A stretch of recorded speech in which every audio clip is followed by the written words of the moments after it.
How many people are usually? I don't know, like 7. Is that 8? Yeah. Maybe. The same 7. Same 7. Okay.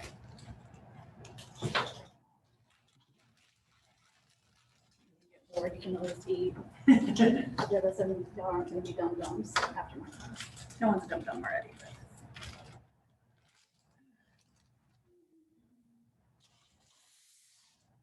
There's a couple people. Yes, Gabrielle and Jake are here. All right, I've got to run downstairs. I'll be right back. Okay, you're good.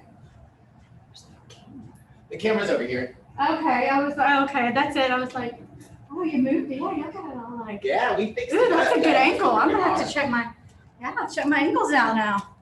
I can't see myself, but I'm guessing. Oh, look, can you see me? I'm short. Don't stand behind the phone. Yeah, that's it. What did y'all do? What class did you have last time?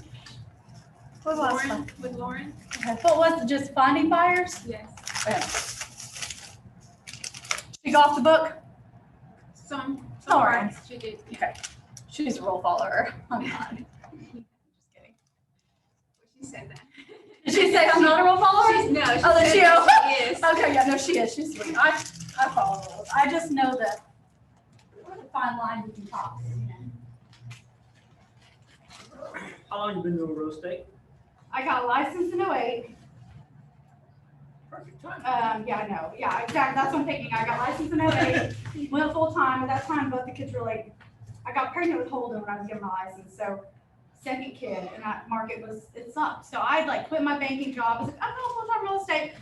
And the market sucked, and it sucked. And I did a couple deals, but what happened was those appraisals, they just wasn't appraising. And so I would be counting on that check, and then it wouldn't close. So at that point, John's like, you got to get back to a real job. And I'm like, I get it, because it was like we were putting ourselves in so much debt, like on credit cards. So at that point, I went back to working at the bank, and I would just show nights and weekends. And that was like pre-DocuSign. It seems weird, but it was like, it made it so much harder because like, I'd have to print, meet people in person. So I'm here meet people in my PJs like 11 o'clock at night for like an offer deadline because you had to sign. And I'm thinking, well, crap, I've got to be at work at this time. So I went back to the banking world, did it part-time for a little bit with the different brokerage. And then there were a couple years I made more on my part-time job than my real job. But I was still scared because of the benefits, because you get that regular paycheck and you have the benefits, and I had babies, and finally, it was John that was like, I think you could do it now. And I think I just needed for him to be like, go. And then I went, and it was no looking back. But when I went full time again when I switched to KW. And then it was like, I told them though, I was like, I'm not quitting my job until I know I can get 2 closings a month. And then I was like, okay, I'll quit my job. Yeah. Because I think I did it during summer. I think I'm like maybe April, May when I came over, something like that. What year? Yeah. What years? I think I was 14, 15 when I came. Yeah, probably 14. Yeah, 2014. Had to been. Yeah, 14, 15. I'm thinking back. Yeah. So it's been good. Yeah. I mean, there's times I don't miss my 8 to 5 job, but then there's also times I'm like, oh my God, I miss Getting off.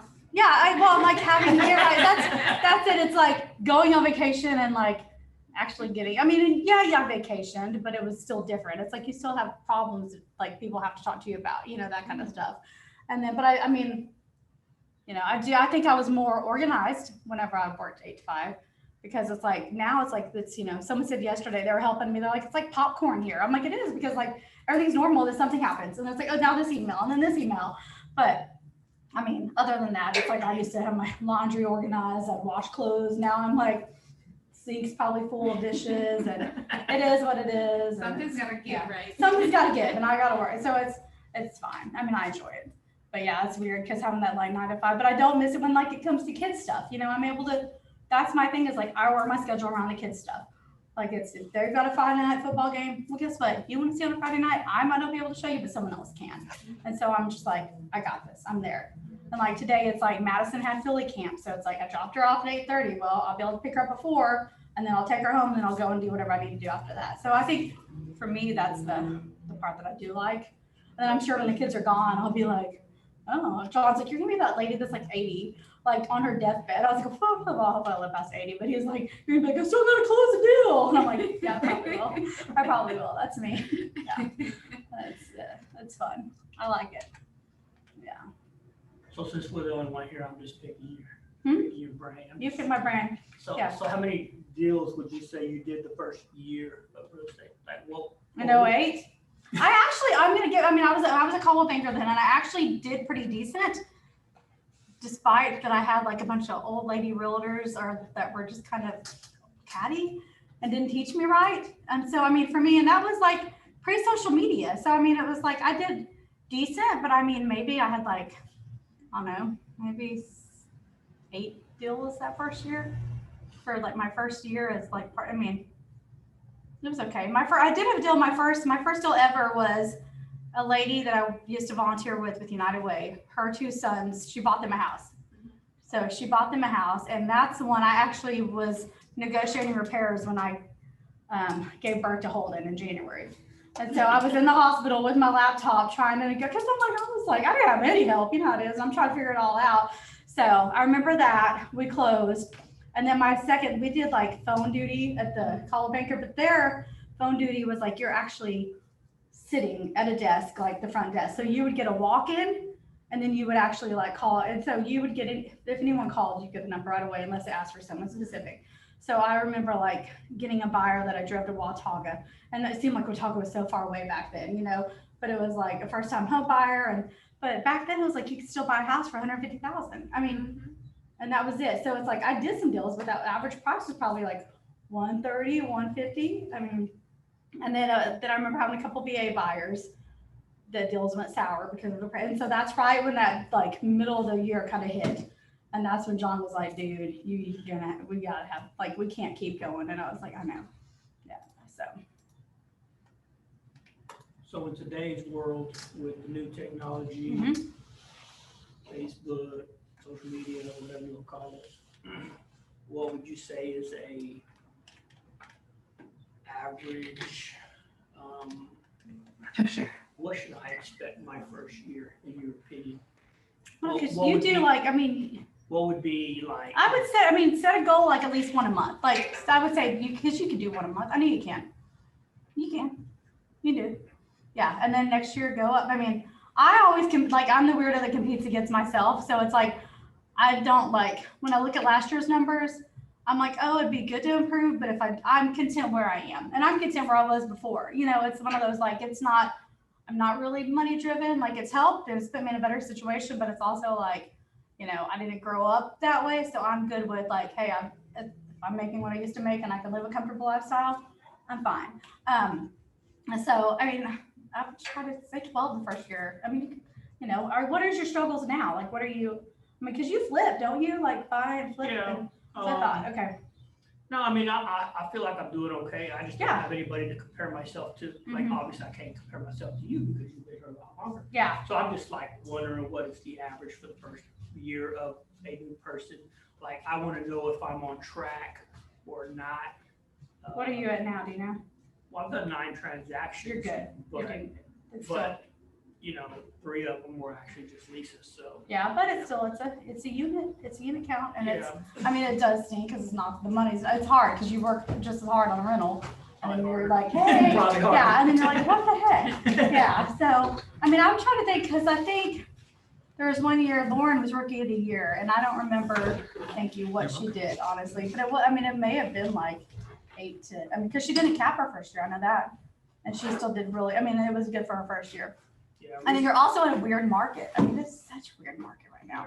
recently I've had like 4 deals fall through the cracks, like lost Yeah. the seller and Mhm. lost the buyer because of whatever. Yeah, You it's, know, and it's I'm there with you. It's been I thought it rough. was in the bag, Yeah. and then all of a sudden, you know, Mhm. like daughter and mom owned the house, and mom didn't want to sell, but daughter did. Mhm. Daughter's the one living there, you know. Yep, yep. So it's like, You get a lot of that. It's weird right now. It's like, well, and I went on vacation. I had 2 of my sellers, like one of them called me and like knowing I'm on vacation, and it was like, I just decided to do open door. I was like, what? Like, I mean, I'm like, I'm sorry, you just paid how much in fees? Because I'm like, because I went and like her house gave her like a pre-listing, and I'm like, I mean, she needed to clean, but that's all I asked, and it was like, okay, like you thought, and like, and then I had another one that was like, well, that's what things about social media is that I told them all, like, I'm still listing, I'm still working, but one of the friends like, well, I don't want to bother you on vacation, so I just listed with so-and-so here in our office, and I was like, you did what?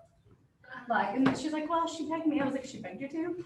Like, but I'm like, and it was one of those things that I had worked hard on running comps and bringing them to their house and meeting with them. It was like a family that had to meet with like grandma, you know, like I'm saying, it was like a state type deal. And I'm like, are you kidding me? So it's weird right now. And I have several that have like fallen apart due to like buyer's financing. I've got one that when I was on vacation that another agent helped me with, and they accepted a VA offer. Well, the VA offer is 20K over. I'm like, there's no way that house is gonna appraise.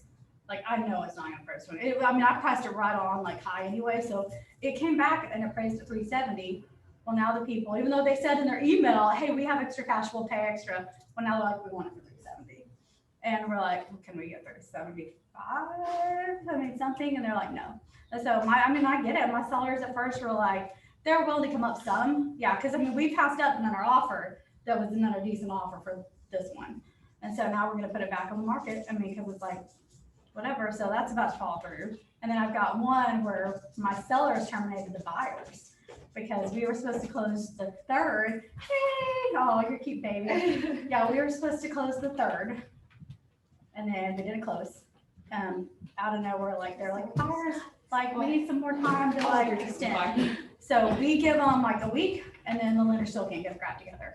And finally, that next week, we're like, dude, I'm about to miss this hot market because the home in Hawkesville, and I'm like, I gotta list this home. So we terminated with them, said, give me like your earnest money back because you're not protected anymore.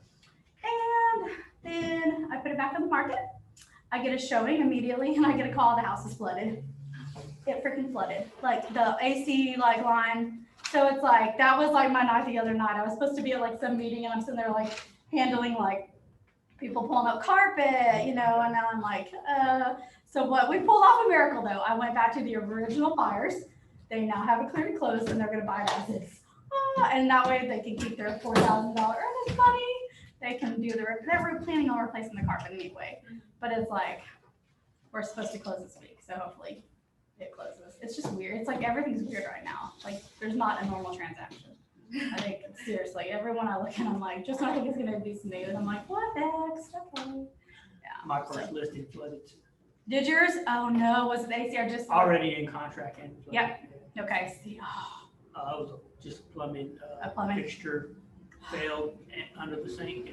yep, and it's, Master bathroom flooded, master room, they had full carpet. Yeah. Repaint, and fix sheetrock, and it's replace the awesome. vanity. It fell out, it fell apart. We put it back on the market. I'm about to say, you probably got it. And it back. sold for more. Okay, So that's what I it's figured fine. out. It's weird. I've had a couple of those where it's like, we put it back in the market, and then I get worried. I'm like, oh, well, there you go. And so with this other one, I'm like, I am worried about the school actually starting and it being a little bit slower. But I'm like, you know what, it will sell.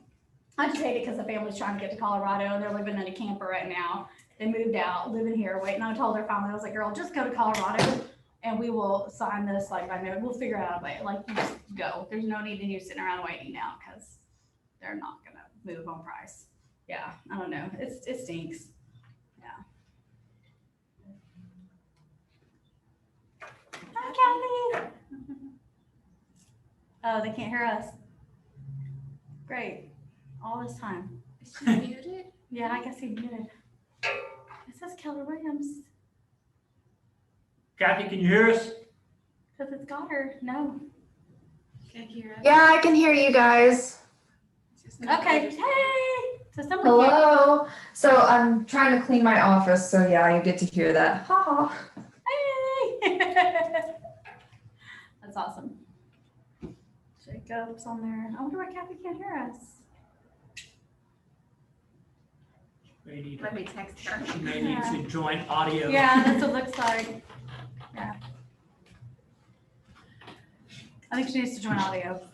You're right, because others have a microphone. So does they make y'all Legion first? Is that what y'all do? Like, what has she been making y'all? It's varied. Everybody's different, yeah. Okay. We have done like 2 lead gen 30-minute periods or something of that nature. Because he said Jesse had some things I had to do, and I was like, okay, we'll figure it out. seemed like everybody was just doing, Mhm. you know, off script a little bit. Oh, yay! Hey, Kathy! So we got, what, a few more that she said, about 9:30 people come in? Usually most of us are here right around 9:15 at Okay. latest, so I'm gonna get started. I wouldn't be mad. Yeah, because she said, she's like, 9:30, I was like, I got her and I was like, uh-oh. All right, well, we're good. We got good, it'll be easy peasy. I'm gonna get my Starburst on the tables. Y'all don't get Starburst, I'm sorry. I feel bad.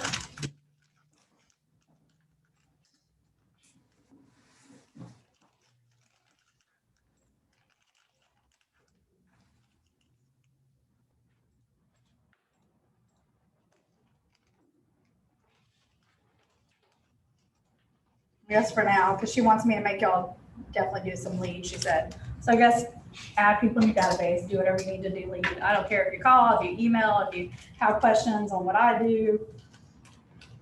Just been like 10 minutes probably, if that, because we got a lot to cover. It'll be fun.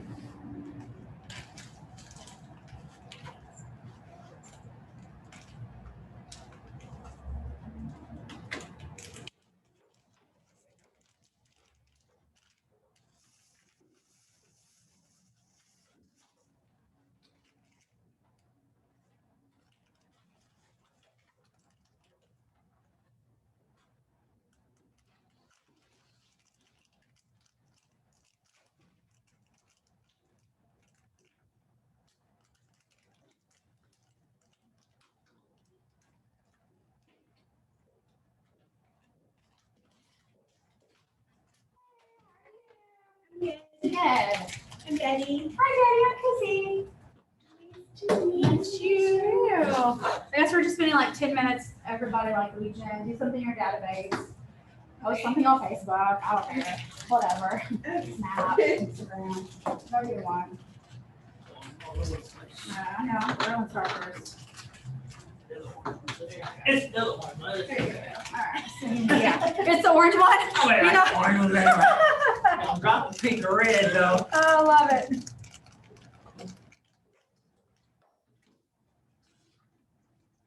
Everybody's got Starburst because we're gonna be real estate stars. She's happy. Yeah. I'm like, we're not gonna be dum-dums, we're real estate stars. But I have my dum-dum moments. We all do. We all do. Every day, I'm like, what am I supposed to be thinking? Yeah.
just leave Jen like 5 more minutes and then we'll get to business.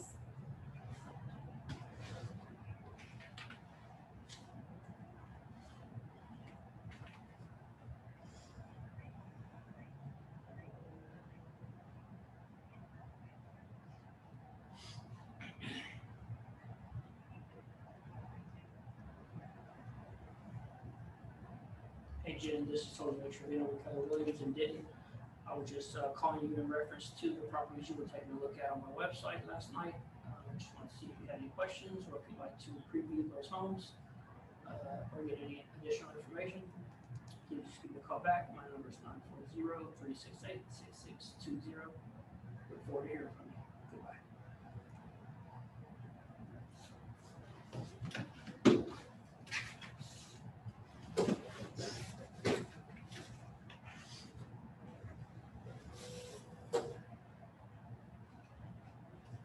Let me move because I'm talking immediately trash. Oh no. Oh, I was like, I showered, I promise. I don't stink, I don't think so.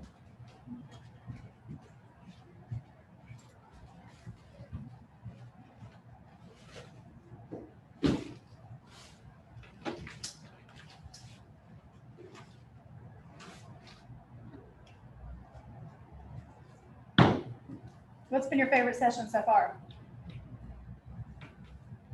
I thought the first one with Thomas Eves was really good. What was that class? I don't remember. Okay, I then don't like, know. I don't know, yeah. It's Oh, yeah, I was like, oh, Yeah, I don't know. he's pretty good. I don't think they've ever really stuck to the That's it, well, I don't think so. necessarily Yeah. theme or whatever. Yeah. Mhm. Well, because it's like everyone knows you learn hands-on. It's really the best, yeah. That's why we're gonna go on a field trip. It's fun.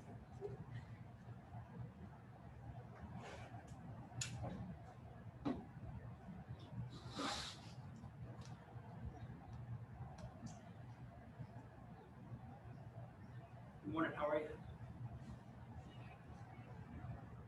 Okay, great.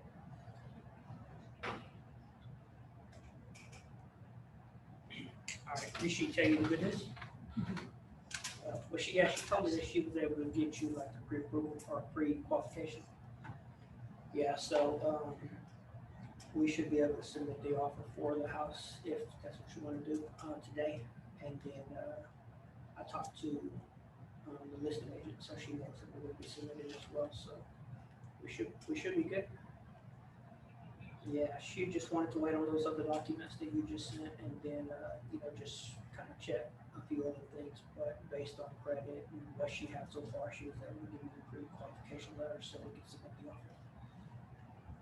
All right, so yeah, if you hear anything back after you submit those documents, let me know and I'll be in touch with you later as well. And then, we'll talk a little bit more, strategize about how we want to submit that offer.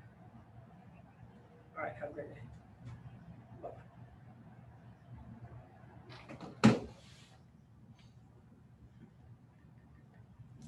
All right, it's 9:30. Are y'all good? I'm good. Does everybody think everyone's made some calls and contacts? All right, let's go. Okay. First of all, those that don't know me, I'm Chrissy Malou. I've been licensed since 2008. Keller Williams, I think since 13 or 14 I've been here. Best move I've ever made. I'm a solo agent. I take over like 3 big rooms next door because I'm so extra and I got lots of big stuff and I gotta have my video room. I have to have my office with my supplies, blah, blah. So if you're ever next door, swing by, say hi. I, on average, like probably do anywhere from, like I'd say 90 to 100 units a year. I personally like to say families because that's, I look at it as I'm helping someone. Like, so it's, instead of like the unit count, I'm like, I help this many people. Last year, I think it was like 28 million. I had the honor of speaking at Mega Family Reunion, and that was super fun. Even though it was virtual, I was able to meet so many Asians across the world. I was able to speak to people in Turkey. And that to me was really exciting because it was global and now I have this whole new connection of agents that I can like learn from and bounce off. And that's what I love about the industry. It's like, you can just take so many takeaways from different agents you meet. We all do things alike, but yet we do it different. So I think it just makes it fun and exciting. Buyers, I'm still one of those agents, I like buyers, I do. I have lots of friends that are like straight up, I only want listings. I mean, to me, the buyers are fun. Now, in this market, yeah, it's hard, it is hard, but you're spending so much time with them that that's a relationship, in my opinion, that you're developing, and it's gonna be a lifelong relationship, and they're gonna remember these times and all the hard work that you've done, and they're gonna just keep referring to you, because that's what the business is about, it's in referrals. So we have this wonderful book about financial homes. We're not gonna go off the book. I'm gonna be honest, because that book is geared towards a market where you had a ton of inventory and you could wait a week to even schedule homes. So it literally will tell you in the book to like schedule a home, have your clients drive by a few days before, and then go see the homes on the weekend. Well, they're gone. They're gone in a day now. I mean, I'm sorry, but we're not gonna go off that book. So the first thing it talks about is, I guess, really meeting with the buyer, finding their needs and their wants. You've already found the buyer last class, right? So the buyer is good. We're ready to go. Now the fun begins. And we all know it, most times they have these unrealistic expectations. It usually happens because they watch HGTV, and HGTV, you walk in and you can buy this. And I'm like, no, it doesn't work that way, guys. I even had a buyer one time cry. She was like, this isn't like it was on reality TV. And I was like, no, I'm sorry. Can I help you? I was like, it's not. I'll make it fun, but it's not like it is on TV. It's fake. Yeah. So what you do is first, I typically like to meet in person, but with Zoom, you can call. I like to at least have some kind of like FaceTime with the people or a phone conversation, and just first figure out what their wants and needs are. And usually, guess what? If there's two people, their wants and needs are two different things. So that's always fun, because then you got to take them back down to like, okay, what's really important? Because I mean, you always get the, hey, I want granite, I want this. And then I'm like, well, you can get a really good home and you can do that stuff yourself. And so sometimes it's like you listening to them, setting them up. I mean, I've even had to set them up on searches and then realize there's nothing for me to see in this price range for what I want. So it's hard, because sometimes you have to like, don't want to be the bad guy, but you have to like let them learn. And that's what it's like. I've learned that too, because it's like, okay, guys, like I'm going to show you what you really get. And then they'll have certain areas they want. And then sometimes that area, I mean, gosh, I have people that move here from out of state all the time. They call me and they want Prosper, but they want it for like 300,000. Good luck. I mean, it's just hard, but they see what they see on TV. Or you'll even have them, they'll think they want to live in Arlington. Oh my God, Arlington's so great. The Cowboys are there. That's where the Rangers play. And so you'll spend some time taking them to Arlington, and then they're like, it's not as pretty as I thought it is. Can we go here? And so it's like, I always say buyers, it's like, it's a learning experience. And sometimes you have to spend a little bit of time. I mean, I've had some buyers that, they'll find the first home they love and they make an offer, but that's rarely the case, but it happens. And then I've had others that I've honestly shown for years. I mean, I had one now, we didn't show every month, but 3 years, like he had a particular house that he wanted. And it was like, wife wanted a pool, husband had animal heads, and she didn't want them downstairs. So they wanted a particular room for animal heads. Well, we'd bring a tape measure, and you know how it is. Some rooms have too many windows. Some are laid out wrong. So it would be, we would find a home, and it would be like, all right. And sometimes I'm like, are we ever going to find them a house? Well, I found them a house, and they're the people that own Beth Marie's, and they're probably one of my top referrers in this town, because they knew I took my time. I never rushed them. And I was like, at the end of the day, if they don't buy a home, they knew I helped. And so it ended up working in my favor. Like I said, I wasn't showing them like 1 million homes a month. It would maybe be once every month or once every couple months, but it was like, we saw that soft touch and we had the communication. So first is really just meet with the people, figure out their wants and needs. I'm sure you've all gone to MLS training, right? We're all pretty much familiar with MLS. All right, so what I've done is I've set up like 4 different buyer criterias. And that way I'm gonna have you just practice setting up searches that are kind of different. Like the first one, and I guess I'll figure out a way to get it to y'all. But the first buyer, okay, I'll give it to you. 325,000 max. I need 4 bedrooms, 2 bath, Denton and Chrome. That's pretty basic. And then I will, I'll just give you these. I'm just trying to figure out how to give I need to give y'all this because y'all won't be able to see it. I thought he had this. I'll figure this out. Okay, because I've got 4 buyers and some of them are picky. And this way it just gives you practice playing with MLS, because one of them wants to start in middle school. You know, one of them wants a home built after 95. There you go. And so if you just start playing around, set up searches, like, I mean, you don't have to really fully set it up, but at least this gives you like playing around in MLS. And if you get to a point where you're like, wait, I'm not finding something, just like, I'll get you another one. Let me know. I'm figuring out a way, guys, to get y'all's. I'll probably just tell them. Okay, so that's, yeah. Okay, guys, I'll just tell y'all because I don't know where Lane is to scan this. Okay, second buyer, 650,000 max budget. I need at least 2,900 square feet. I have to have a 3-car garage. Must be a 1/4 acre plus. And I want Denton, Shady Shores, Corinth, no HOA.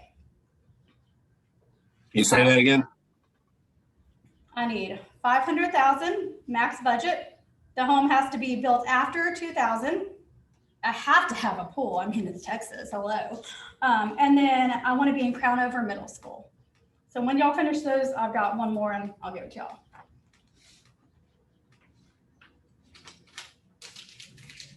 And some of these are real searches that I have buyers set up, so.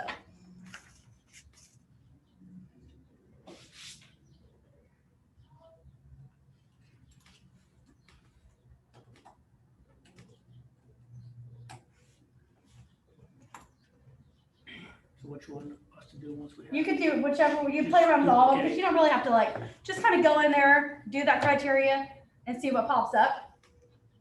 And then just get you familiar with like all the different other fields in the MLS searches.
Yeah, the book is funny because the book's like, refine their search until you at least have, 15 homes to show. And I'm like, yeah, you're lucky if there's like 2 homes to show. So that's why I'm like, we're not going off the book. I'm sorry. Because that's unrealistic. And it's been that way for a while. But it'll be a good day for the buyers when we have lots of options. And then it'll be fun having to get the sellers back down their expectations because now they're so greedy, it's hard. So is anybody finding anything for buyer number 2? Yeah, I found 3. Huh? I found 3. 3? Okay.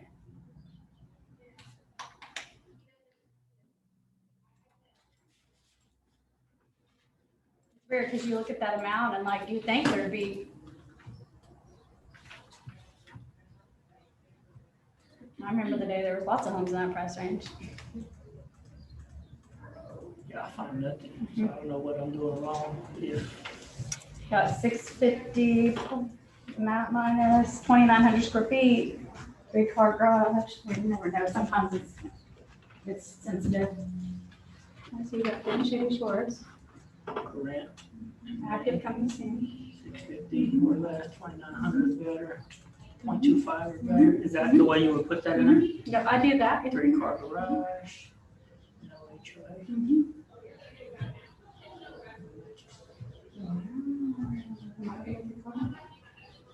Let's see. That's good. Well, actually, I didn't put 3-car garage. Is there a way to put it? Yeah, it's over in the garage space is on the right. But that's, I mean, you're right, so that's what's messing it up is the 3-car garage thing. So see, so that's it, like, there's no homes for that buyer right now. Now, what I would have done is I'd still set them up in that search, but I would have made that call, I'm like, so you know, like, I've done a search, you'll get notified, but right now, There's nothing. there's nothing, but I did come across these two. I mean, and here's the deal, some of them, if it's no HOA, you might be able to have an extra garage depending on the yard. You know, I mean, you can do add-ons if it gets approved, so I would still probably call them and say, or send them an email like, hey, I know you said a 3-car garage, but is that a need or is it a want, you know? So it goes back to, I'd hate for you to miss out on a dream house because of the one garage. I mean, because I've got one right now where my clients are buying a 4-car garage, but they're actually converting one of the 2-car garages to give more bedrooms because they were so particular on needing a bedroom count. They've got lots of kids, and I get it. And they have a teenager that will be going to college soon. They wanted him to have his own space. So I saw this home, and it's very like mid-century modern their style. And I was like, guys, I know it doesn't have the count, but I see the potential. I see it. Like if anyone can make it happen, you can make it happen. We met with contractors. I mean, it didn't have a pool. They wanted a pool too. But I'm like, here's the deal. We got it for enough price. It's in the neighborhood where I know the values only like continue to gain. Even in a crazy market, you'll be okay. Like you're going to be fine. So we're in contract. They're closed next week. But it literally was like, didn't check so many of their boxes. But I just knew in my gut, I was like, I think you need to see this home. So it's like after you spend enough time with them, sometimes I think you can get a feel for what they're willing to like move on versus what they're not. And so, I mean, like I said, this one, I love her to death, but she was so like, I need. And we would go to these homes, the husband would fall in love, and then you just see her like do this. Because you can tell by body language too. I mean, that's the thing is like, you know, she's just sitting there and he would be like, oh, okay, we need it. And she'll be like, we'll talk about it. And I'm like, okay. And I knew right away. And then we'd go do a second showing and he'd fall in love, you know, and be like, okay, oh, we'll bring the kids. And I'm like, yeah. So, and then this, like I said, this home, totally their style, but didn't have rooms. I mean, and they're making it happen, and it's gonna be cool when they're done. So I'm excited to see it. Question over that. So whenever you put them on a search, you usually put them on a search depending on their criteria, right? So how was it that you found this house? Were you showing it to somebody else, or did you just look in that area to see if there's? Actually went to listing appointment on it, and I told them about it after the listing appointment, and they still didn't want to see it. So it hit the market. I shared it on my social media, and they're like, I think we want to see it. And I was like, really? Because I mean, now it's got multiple offers. This is fun, great. So I mean, I had to step out and let someone come in as intermediary and take care of them, which is hard because I mean, this is like my pastor and his wife, and like I've known them for years and I've been helping them, and I'm like, my gut was like, this is where it's hard because I can't tell the seller which offer to choose, and it's like, oh, but it, you know, it all worked out. Like they came in, waived the option period, which is dangerous. I don't usually recommend that, but that's what they did to win it. And then they had a nice family letter. And I know that's also not really advised, but it's just for this family. I think it worked out that it had been a family home forever. They wanted someone that could take and not, you know, not just live, they're going to live there. And it worked out. And they have kids. And so.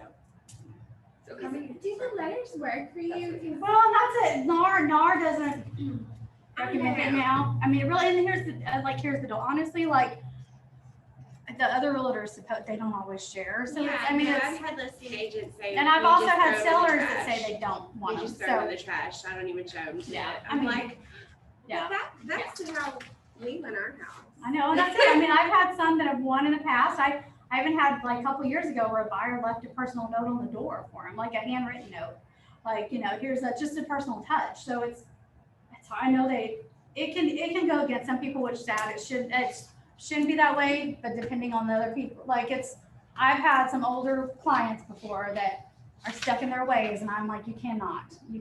And so it's like, that's where it gets hard because people, they just need to change. So that's not really recommended. I don't see all the agents really showing them. Like they're supposed to give them everything to offer, but I think you're right. I think some of them. But I ask my sellers, like if they, I mean, I'm like, hey, I've got letters, and some of them are like, you know what, I want straight numbers. Okay, straight numbers it is. I mean, because that's right now, that's what the sellers really want. I mean, it's sad, but it's true. It's so money driven, and it's like I had a house the other day that had 8 offers. And they're like, we only have 8 offers. And I'm like, you had 8 offers. Like over list price, okay, with all this, but we only had 8. Like we thought we'd have like 20 or 30. I'm like, I'm sorry, but like you have 8, and it, like your home would have sold in like a couple years. I mean, you've lived in the home like maybe only 2 years, and you're making this much money, like, and they're waiving appraisal, like, but it's like, that's the only thing I hate about the news media right now, because they see these stories, and I'm like, yeah, there are some nuts. There are really some crazy ones. I had one in Southridge that just sold $125,000 over list price. 125. I sold a $600,000 home in Southridge, and not to be rude, like I grew up in Southridge. But like not even like true Southridge. This is like 1995 Southridge. Like true Southridge is like our 70s, right? At 100, and it broke my heart because so many buyers were coming in, and the realtors were awesome, by the way. I actually made friends with a couple of these realtors, and they're like, "We're sending you a ridiculous offer." I'm like, "Yeah." Well, the ridiculous offer is ridiculous, but this one was like extreme ridiculous, and so it was like you just couldn't compete. And I can tell these people, like, they're like, and I even had like, which you're not supposed to do, but I had 2 of the like buyers call me directly, trying to fire their realtors because they didn't win. I'm like, no. Your realtor submitted a great offer. Like you submitted a great offer. Like don't, like it's, and I couldn't tell them why, but I'm like, just like be patient. Like you're gonna be okay, but you never know in this market. People go, I know. So good thing is the people that are buying the house that I just talked about that they're gonna add on, they're the ones that just made the extra money. So they're super, so they've got the cash flow to put a pool in. I mean, they've got the cash flow now. They just, Okay, that makes sense, yeah. yeah, so their home was on Providence, I think, in Southridge. It's so Yeah. hard. I went is. an offer on a house that they said the listing agent said they had 57 offers. It's just like a basic house in Hearst. Like Yeah. it was not even like, wow. Yeah, and you don't know how like I each guess house is so different too. It's like I've had others that maybe only go 5,000 over, and some only go. I mean, it's like you just never know in this world. I mean, it's one of those. It's like it's sad because when these people go in, it's like they are writing a blank check. Maybe those appraisal waivers. I'm like, that is a blank check. Like Is there an appraisal waiver for that 125? so that buyer gave us 2 options, which was kind of smart. It was 580 cash or 600 with the full appraisal waiver, and they were financing. So what did my clients do? They're like, well, let's do the 600. That's $20,000 more in our pocket. I'm like, okay. And that was it. It was, I mean, no, and we had, they waived their option too. I mean, it was like she bought a bunch of their furniture as well. So that was a non-realty addendum we did. It was, I mean, I told my friend, I was like, your neighbor's gonna love to hate you. Like they're gonna love you because you've raised some prices, but they're gonna hate you when they file their taxes next year. I mean, because you're just totally, and I honestly priced that at 475, knowing that was like the highest comp then, because there was not a lot of comps. Like, I was going outside of the neighborhood, even try to find comps that were so updated with like a pool and I was like, well, if an appraiser asks, at least I've got these comps.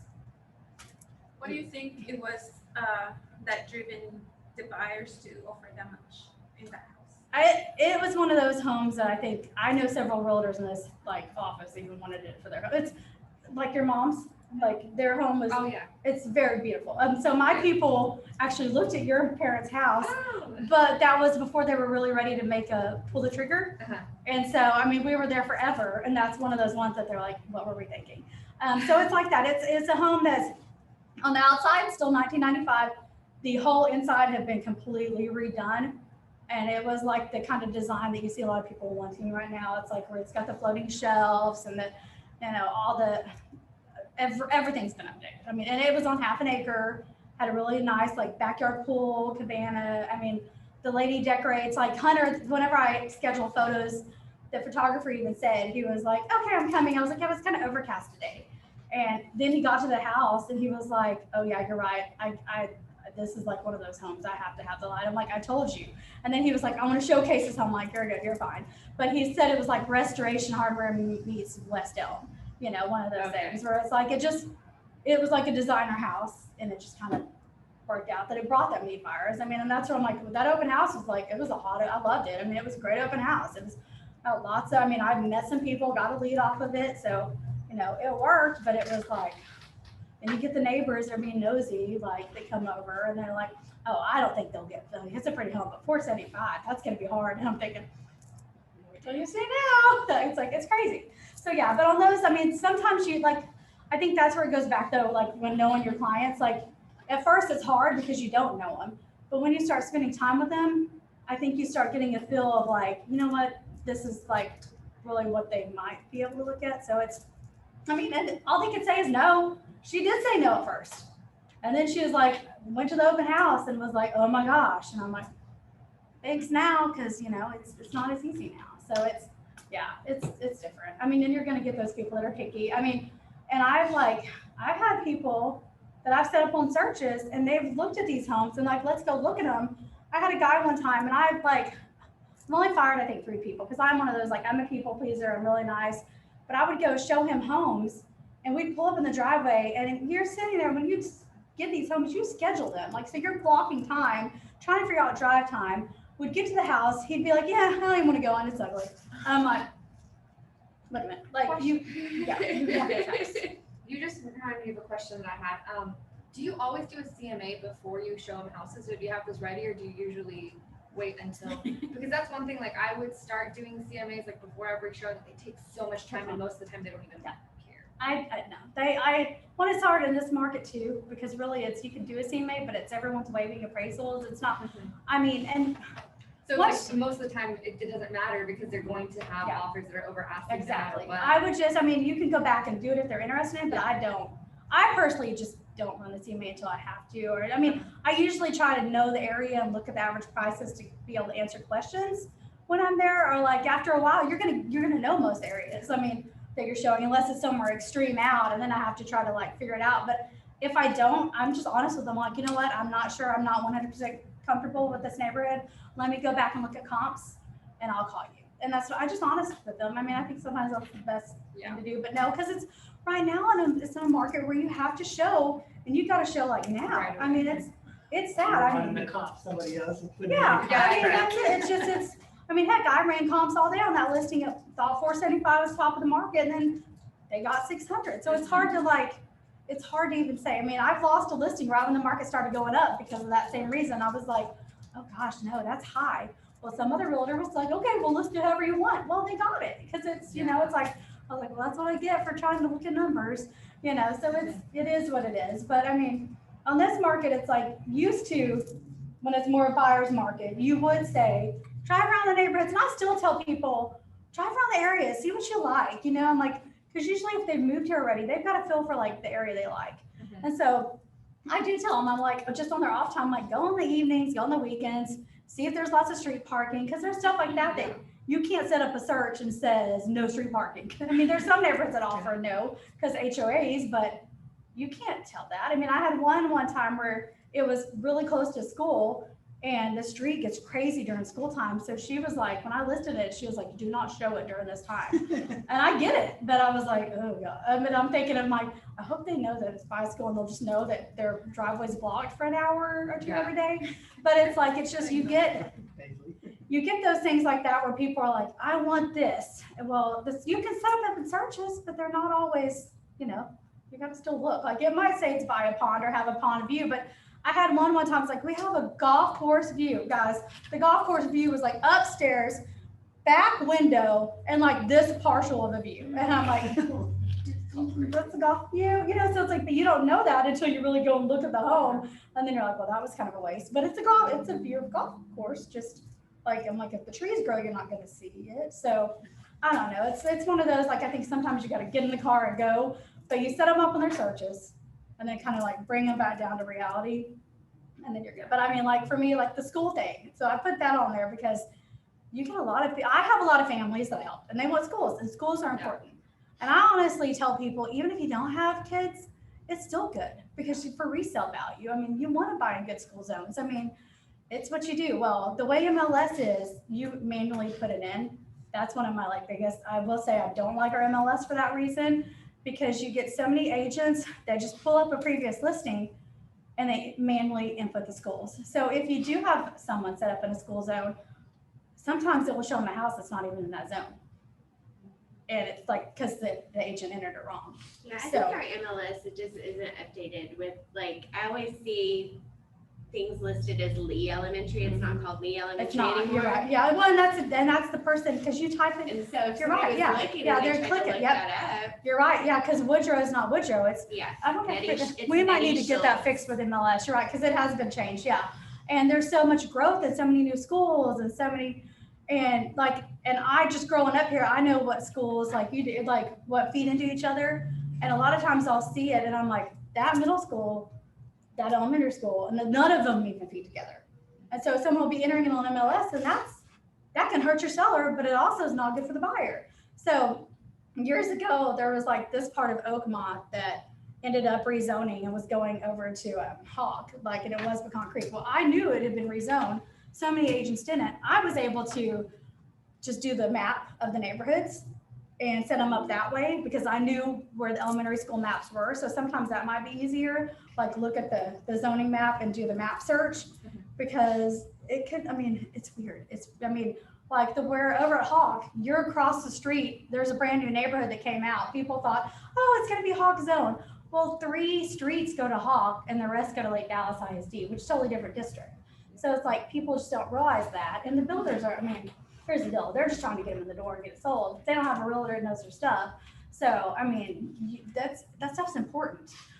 So I always tell people just to double check with the districts because you're right. Because it's 9 times out of 10, I'm gonna be honest. Like I did one time, I think I did a video where I pulled up like 5 different homes. All the homes had the wrong schools. And they just didn't hear it. Someone making comments. Done. Okay, I was like, oh God. I was like, they're probably like, Chrissy. So I have 2 questions. Yes, sir. Before you carry on too far. No, you're good. I know this is a buyer's class, but Mhm. because you kind of touched on it. So I've had a couple of sellers lately or potential listing clients who have come to me and said, hey, I want to list my home. Can you come can you come talk to me about it? I go out, look at their home. Obviously, before I go out, because I'm traveling, Fort Worth or wherever it is, I do a CMA and, try to get an idea of what it would sell for in today's market based on a certain condition. And then I get there and I check You that can, yeah. condition and make adjustments accordingly. Mhm.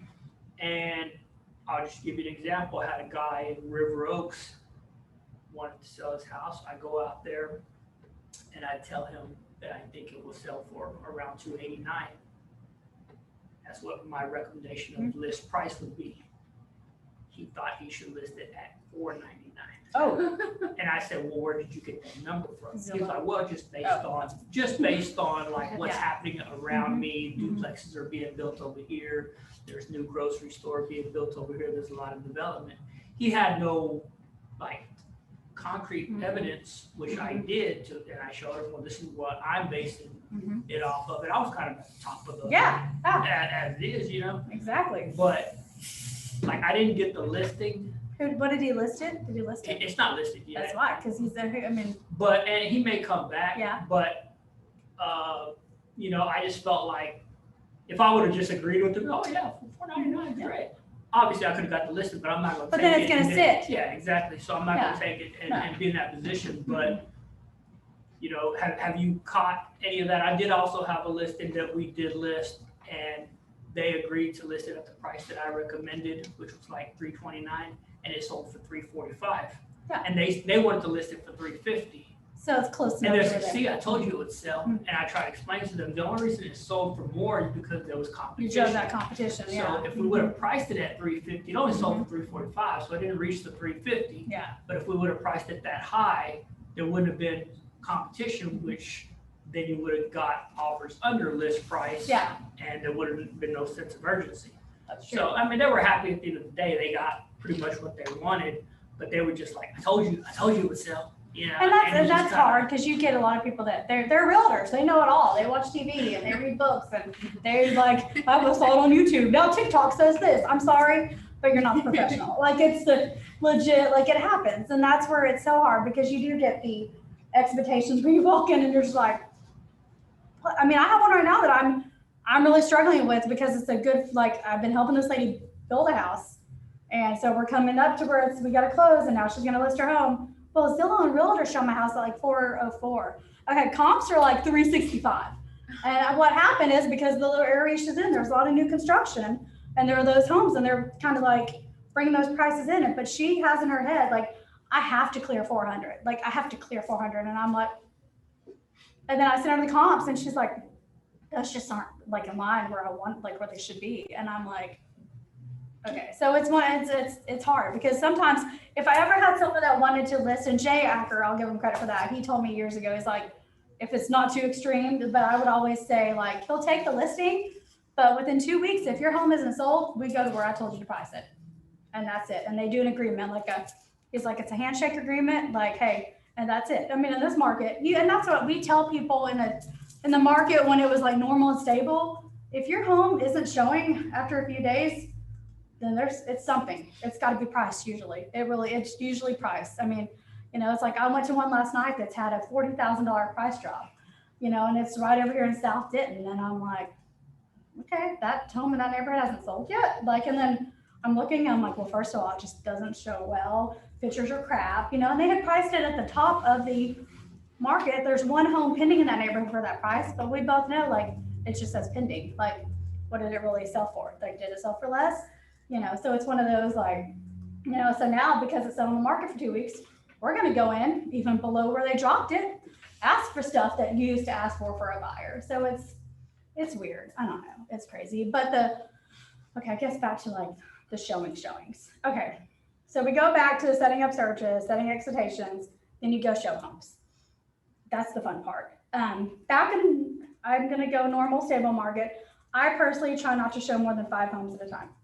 Just because when you have that much, unless they're like a relocation client and they're in town for like 2 days, then you're hitting the road and you're grinding. But if not, then they start blending together. And so I always have to tell people, like, make your notes. I tell them, like, make your notes, like, because you'll walk in one home and then you go to 3 later, and they're all kind of like the same floor plan, but something might have something different. So I always tell them to like reference, like make their notes. I tell them they can take pictures, if they want to do like a little video walkthrough real quick so they can remember what it looked like, do a video walkthrough. I personally like, and that's what's so hard too, is when you first get a buyer, you don't know how long they take in a home. I have some clients that take that whole dang hour, and then I'm like, there goes my whole night, because you're trying to like, you try to figure it out. And then I have others that are like, we're good, in and out 10 minutes. And then some like that one guy's like, I'm not even getting out of the car. And I'm like, okay, well, the next house isn't due. Like, and then you'd be appointment required. So you'd have to like, he's like, well, I don't care, let's go to the house. I'm like, we can't get in yet. Like, I cannot get in yet. And so he was so aggressive and upset. And he even asked me to climb fences to see if they had dogs or kids next door.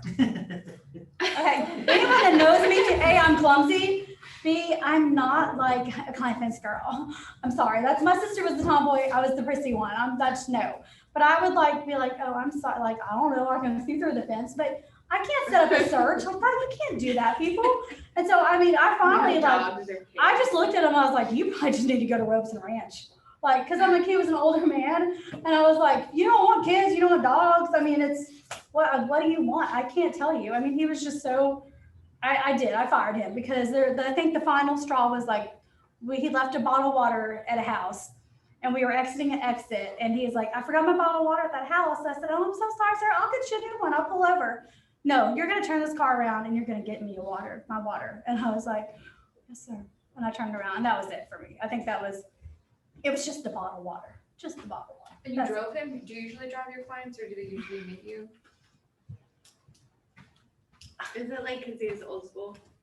It depends on the clients. I mean, I personally like them to follow me just for safety. And that's part of maybe one of the reasons I like when midlife crisis and had a 2-seater convertible now too. Oh, I'm sorry, I can't take more than one person in my car. But it is hard. I mean, but it's like, it's easier for me to meet people. But then when they do come in from out of town sometimes, you're right. You get someone that might not have to rent a car, and then it's like you're stuck taking them, and it's awkward because then you have to have like the conversation. Like the book teaches you to like have snacks available for your people. Oh God, like an Uber. Yeah, like it's like have your little cooler in there for Like, well, and then I have to worry. I'm like, Sleeping oh my gosh, make friends sure I and don't have like Cheerios off my hardcore car rap on. I seat. gotta turn down my music. It's like you gotta think about stuff like that because you're like, I might not like that, and then it's like you're having those conversations. So I mean, I do have some clients I take, and if they're older or if they don't know the area, I feel like when it's a relo, I'm taking them in my car and I'm showing them, here's where you eat, here's the local places. Like I spend a lot of time doing that too. If it's like an area I'm good with and I know and they're not familiar here, then I'll meet them for breakfast. And then I'll tell them like, here's the fun. Go down to the square. This is good. You gotta have ice cream right here. Oh, you know, this is like what we used to call like the city's hill. I mean, just getting them to know the area. And that's sometimes I think the hardest part is just like getting them comfortable. But then, like I said, others, they know what they want and it makes it easier. So it's just meet me at the house. And right now with this market, it's a lot of just meet me at the house. Like, I mean, but they do, I mean, for safety reasons, you're right. You gotta be careful, you just meet at the house. I mean, and I think for me though, I'm one of those that I don't do internet leads. So I usually know my people. And so I don't ever have that like discomfort, but I still do open houses with someone else. I always have someone in an open house. Just because there was one time years ago that I had this big van roll up and had 6 people just all get out. And it was probably innocent, but I had this weird sense of like, God, are they gonna take the house over? Like, well, you just never know. And then it's like, they're all everywhere. And I'm like, I couldn't control the crowd and it just made me nervous. I mean, I was fine, but I'm also I'm too nice and for my own good, I'm like, I probably need someone else here. And plus, if you have an open house that's boring, because there are some of those where you have no traffic, you have someone to talk to, and then you don't eat all the snacks by yourself. So that's the second thing. Yeah, but yeah. So okay, so take them, show them homes. What we'll do is here in a little bit, I'll take y'all to a home, like it's a vacant home, one of my listings, the one that flooded, but so it might smell. But at least y'all can practice opening the door and just kind of like walking in a house, you know, like I mean, most of y'all probably already showed, but for me, the hardest thing first is when I had to open a stupid e-key. I'm sitting there, I'm like, they don't teach you this stuff in school. And then it's like, I always tell my sellers, I'm like, you got to make sure your curb appeal looks really good. Because then you have the part where you're sitting there, you're trying to balance and you're like having issues with the key. I mean, I think that's sometimes the hardest part of showing a home is like, they're sitting there like this and annoyed if you can't beat them there, you know, and then you're like trying to juggle all these different things. And I'm trying to like open it with my e-key and then someone starts calling me and I'm like, decline, you know, and it's like, those are the moments that you just have to experience that you're like, okay, I'm sorry. I mean, and I've had moments where like you call and you schedule it through showing time. And I usually try to like ring the doorbell if I think someone's there. There was one years back, I walk in and we were scheduled. I had a confirmed appointment. I'm sitting there and I keep hearing this like, oh, like singing. And I'm like, no, that music, you know, and then I'm like, someone's in the shower. There's a lady in the shower. Totally forgot the appointment. Luckily, we didn't open the bathroom door, but she was scared. We were scared. She heard us, and I was like, hello? Hello? And she's like, hello? I was like, that's okay. I'm so sorry. I was like, we had an appointment, but we'll go back outside. You know, and then you get moments where, like, you can't, even though they say the dog might be up, sometimes people forget to put the dog up. You got to, like, there's things like that with the find and show homes that you just got to, like, experience and figure it out because it's so hard. It's like oh my gosh, now what? You know, I one of my first clients we were talking about years ago was a sweet girl named Brandy, and she was legally blind. Like she was blind. So we had to find these homes that had like natural light, I guess, so she could kind of feel like, and we had to make sure it flowed. And it was a challenge. And so I was dumb and in a rush because, you know, sometimes you do that. You don't really look at all the showing notes. I totally forgot to look that there was an alarm code. So I'm already like trying to get this door open. I open the door, the alarm's set off. I'm trying to get logged in to figure out what the code is. She's starting to stress out because she just hears this beeping noise. Next thing you know, the cops have to come because the alarm panel is not where I thought it would be. It was like clear on the other side of the house, you know, like by the bedroom or something. I'm like, what? It should be here by the laundry room. And I mean, it was a lesson learned, but it's like still that story. I'm like, guys, like I had a sweet blind woman trying to show a home. And on top of that, I have an alarm and the freaking police come. And we laughed about it later, but I'm like, it was on me because I didn't read the notes, you know? And so it's like, I still will double check them right before I even go to the door. And sometimes they don't put the notes. You're right. I mean, they should, but I always like, you never know because there could be, like I said, the dog. I mean, I've had people complain. There was one time that I went to a house to show and you can't control what the neighbors are doing, you know, and they were on their porch getting high and my clients are like, oh, man, they were getting high. And I'm like, okay, I'm sorry. Like, let's just keep going. I mean, it's so weird. I mean, and it just totally throws off the whole day, but you know, like that's a story you have. And that's why I'm like, at least all these homes, there's always something interesting here, some story I see. And you just have it in your book of like, all right, we're good. And then they'll laugh about it. And like, I still have clients who are like, remember that house that we went to when you tried to show us? And I'm like, I don't always remember them all, but then I'll start saying some. I'm like, oh my gosh, yes, I remember that one. It was really weird. It had this, and so it is fun. I mean, and for me, when I'm showing it, like I said, the body language is usually the biggest thing. Like you can usually tell. I mean, if they like it or not. I mean, and by then, and I'm not. Some people are different. I kind of like I'm with them, but I don't like hover, and I don't ask a ton of questions. I just chat and then get a feel for it. Like if they like it, I don't hard sell, I don't push. I'm not like, hey, if you want this offer, like let's go make an offer this second. I'm just like, they know there's a sense of urgency to make that offer, but I always tell people too, like my thing is I still want you to talk to me after this purchase.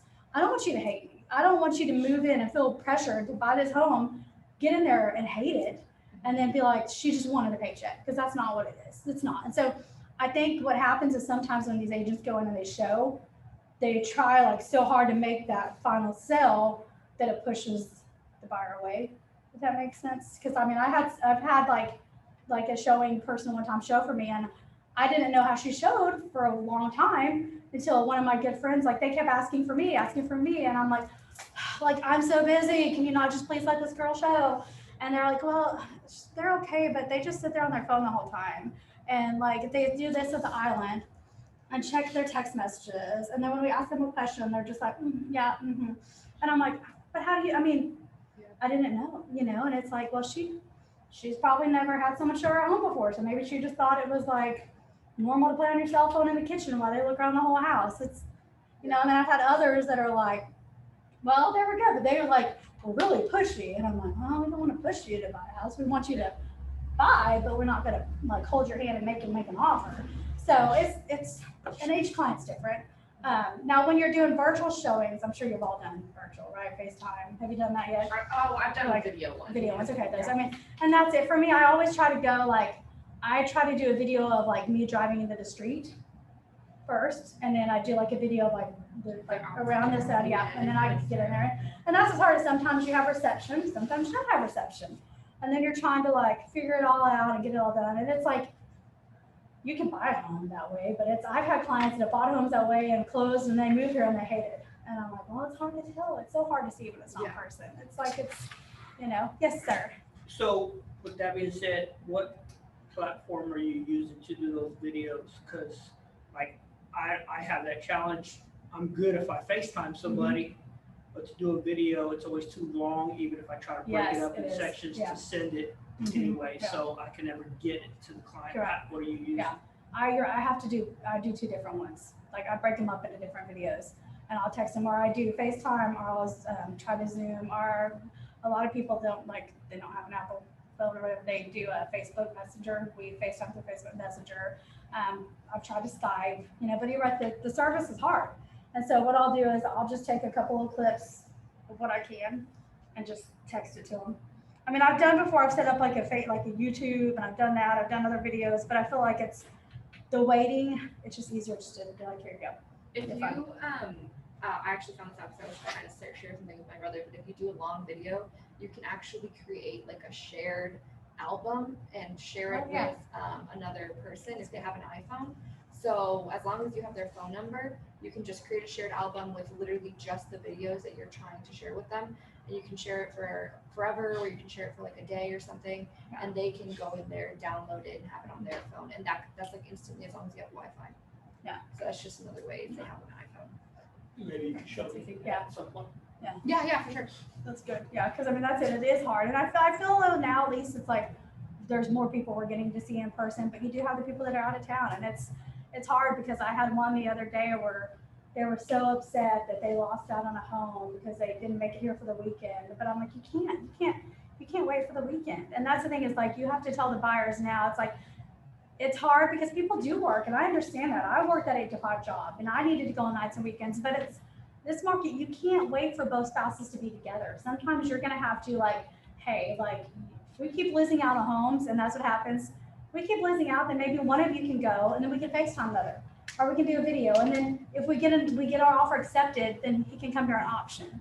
I mean, but it's so hard because you do get well, we both need to make that decision. And I'm like, well, then good luck, because the home's going to be sold by the weekend, and that's what happens. So it's showing homes is hard. It is hard right now. I get it. And buyers, it's hard, it's stressful, but it pays off because, like I said, in the long run, they're going to sell that home. And if you've kept that relationship and you have that soft touch after they close, you're going to end up getting that listing, and then it just kind of trickles from there. So, Question. Whenever you go show the house, what do you usually bring with you for the client? Like, do you bring a copy of the custom review MLS, or like, do you bring do you bring them anything to like look at, or do you send it through email, or do you just kind of like, if they like the house, then I'll send you the information? What do you do? for me, it depends on the client. I'm doing that because I used to print them all out, and then they'd like not even need them because so many people are so tech savvy and it's on our phones. And it's like when I first got into real estate, everything was paper. It was. I mean, we signed contracts by paper. We fax still. We use the old Mapsco, it was different. So for me, I get a feel for the client. If it is I would say more traditional, kind of older client, they like paper. And but usually I tell them that I have clients have their own notebooks and they make their notes. And I just usually have it saved on my phone though, so I can look up the house. Like I said, if it's more than 3, I usually print out 2 copies. If I'm showing them like 5 homes that day. But right now I go and I meet one client, I show them 1 home. I go meet another client, I show them 2 homes. And I meet another client, I show them 1 home. So it's like, and I could be like getting that call, I got to show you this 1 home. But guess what? I'm like nowhere near a printer. Like I'm like out showing other clients. And that's why I have to tell my clients, I'm like, hey, I can get you in during that time, but I'm going to be, and I'll be realistic. I'm like, I'm coming in and I might look like a hot mess because I just left the football game or I left it. And and for me, they've always like appreciated the fact that you're just honest with them. Like, I'll get you in, but I'm like, hey, I got my kids in the back seat, but we're good. Okay, that's fine. And it's like, they just want in the door. They want in the door and they want someone to help them. So if you're not fully prepared, just tell, and that's what I tell them. I'm like, I might not have everything. I always say to keep like tape measure in a car. And that's the thing is like you'll learn, especially when you get in those markets where you're on the road all day showing. It wasn't that long ago. It really wasn't. I remember being gone like all day, complaining that I did not eat. And then I'm like so dang hungry. I get a crappy Allsup's burrito like at 8 o'clock at night. And then I'm like paying for it the next day. And I'm like, what the heck? I'm not that age. I can eat Allsup's burrito at 9 anymore.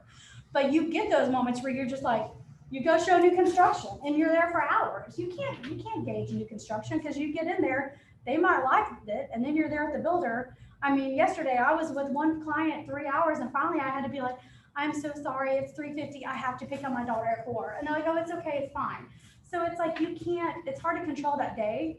And like today's one of those days. It's the same thing. I have this 9 to noon. I was supposed to go to a builder orientation at 2, but then I got a call last night from another buyer that they want to see a home at like 1. And so I'm like, okay, how's that going to happen? Because I have ALC. And then I've got another one that we went into contract, not even true contract, like at the beginning of the year with the new build in Sherman.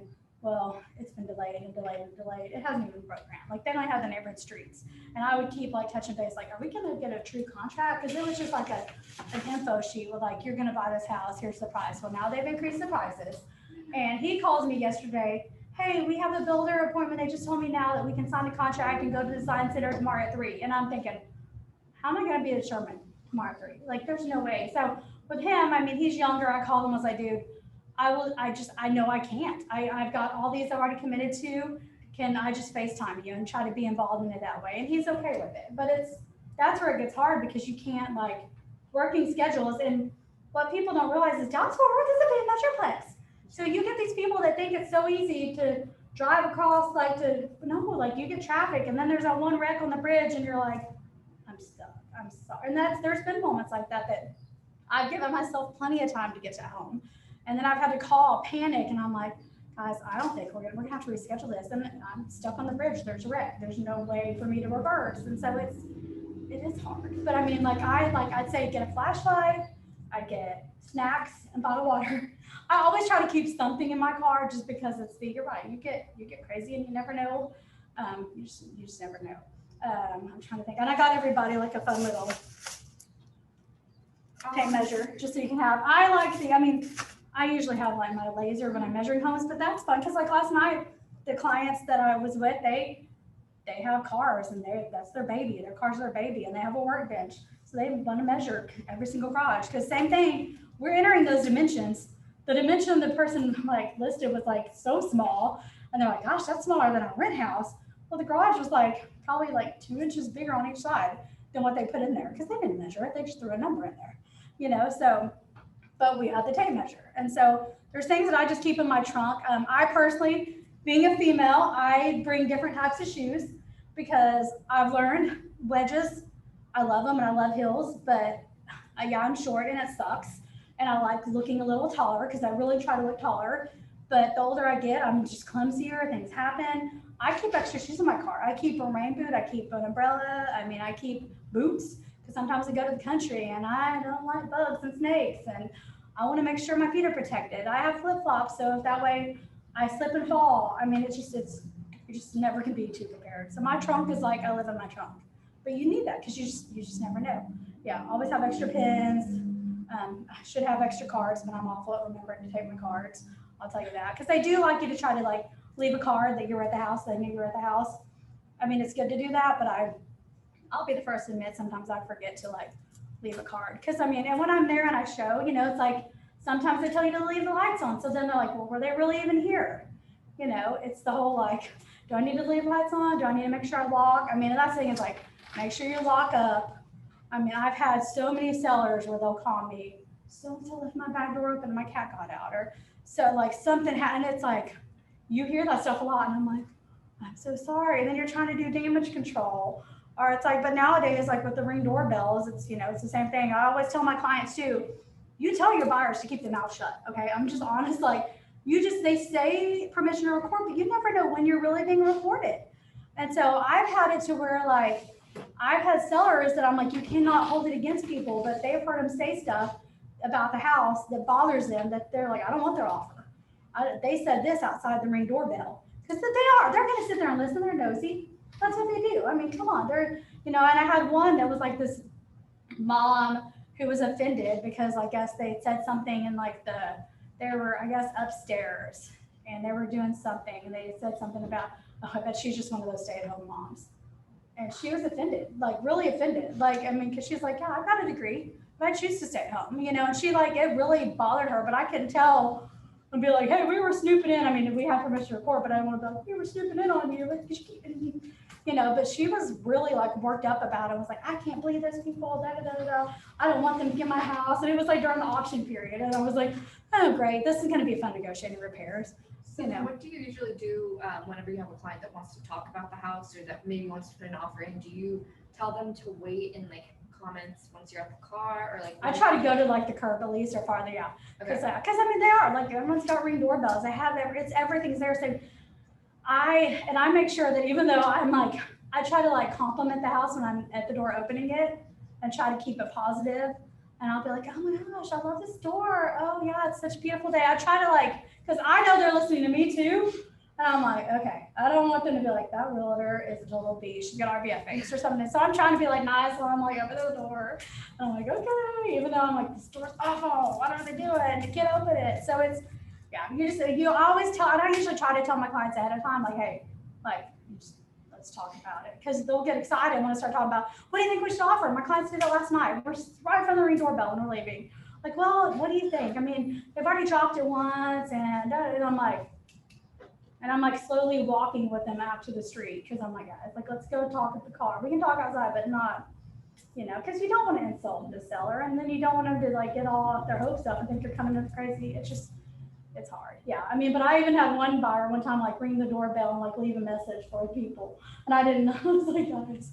And they're like, we just wanted to tell you your home's so beautiful. We love it. I'm like, let's get out of here. I know. It's like when I always tell them, like, can't pick your wedgie. Make sure you're good. It's like, because you're on camera. Yeah. We had one time where it's like we had a news reporter come to our house for something. And she rang the doorbell and she stood out there for a while. And she probably had the biggest, she was digging so hard on this wedgie. My husband's like, I'm saving this. I was like, you're so wrong. And then I was like, I mean, she was like one of those like perfect little news reporters. And she's like, you know, it was like, it was so great. I was like, you're on camera. Yeah, it was funny. And it was like, you just never know. But yeah, I don't know. I don't like to talk about it in the house. Okay. Because I also had like I said, I had a seller one time that had a camera and they called me because the realtor just sat on the couch the whole time. The realtor was like, all right, y'all go look, I'm good. And they just sat on the couch. And she was like, isn't the realtor supposed to kind of like walk with them? Like, is she gonna, and I'm like, well, I can't call the realtor and be like, you just set your butt on the couch, you know, but I mean, they were like, yeah, she sat on the couch the whole time while her like buyers and their kids were roaming around the house. And I'm like, How do you find like the balance between that? Because I don't want to be like too like I'm following you every step you take, Mhm. but Okay, I want to yeah. be there Yeah. like if you have questions. yeah, and that's it. Like if they're going upstairs, I go upstairs with them, but I'm not like walking into like the room. Like it depends on the buyer too, because some of them like want you to take the lead and like show. Like others, I'm like, it's a house, you know, it's a Yeah. house. I mean, you know, what do you like? I can show you stuff, but I can answer questions, but I don't need to be like, oh, this is granite countertop. This is, you know, like, and I'll make, you know, comments to where I'm like, oh my gosh, that's nice. Or, and that's what's so hard too, is like, you can't really make too many comments that might steer them to think, you know, because they might like something we don't like. You know, so for me, it's like, I'm always trying to be the person that's like pro when they're like, oh, but it has like bad carpet. I'm like, yeah, but carpet's cheap. The carpet's cheap. Like, and so it's like trying to figure out those, like, they're going to complain about that. Like, you know, like yesterday, it's like, oh, this house smells. Like, and I'm like, well, it can be clean. You can get new carpet, paint, just needs to be clean, air it out, you know? So it's like, it's hard to like make comments. I mean, and like yesterday, I even was like joking with one, she was like so diva, this buyer. And this yard had a ton of plants in the backyard, like a ton of plants. And she was like, oh, what are those? And I was like, we can ask him to remove them. She's like, well, you know what? Maybe I'll keep them. And I'm like, oh, I didn't think you'd want to keep the plant. And so it's like, I was like, crap, Chrissy. I didn't see her for a plant girl, but she was like, well, maybe, depending, you know, so it just, so, I don't know, but you're right. And it's like, if they have kids, it seems weird, but like, if my kids are available, I usually try to bring my kids with me to keep their kids busy. Like, if they Yeah, don't have kids. I'll try to like, Yeah. let You try me to, like- entertain your Yeah. kids for a But at second. some point, you're also like, gotta take care of your people. Yeah. But there are times that like, if I like, I will be honest, there's times that I'm like, if the parents are under control, they're good, their kid's a hot mess, I'll take that kid in the backyard and play in the backyard. Yeah. And it's like, yeah, I'm not in the house with my client, but I know my clients need to look at the home, they're fine, you know, I know the clients, and I'm keeping the kid from like breaking something, because you never know. So I'll do that, okay, we gotta go back with your mom, or I'll be like, you know, keeping the kids from like messing with all the kids' toys in the homes. That's hard, you're right. So it's like you're trying to like babysit, and then you're also trying to get the home sold. So it's one of those like, what are you gonna do? Yeah, it's so hard. It's definitely not easy. I get you. Yeah, there's always a horror story, and there's always ones that actually end up buying. So you're fine. I'm trying to think what else. Find a show. You're doing that. Yes, sir. So, I mean, back to this list, I don't know if we're gonna go back Yeah, to that you're list or good. not, Mhm. but I struggle with the school district. I can't even find Crown Over School District. How do you go about? That's why I put it on there, because it's weird. You have to add the field. I don't think it's like one of the normal fields.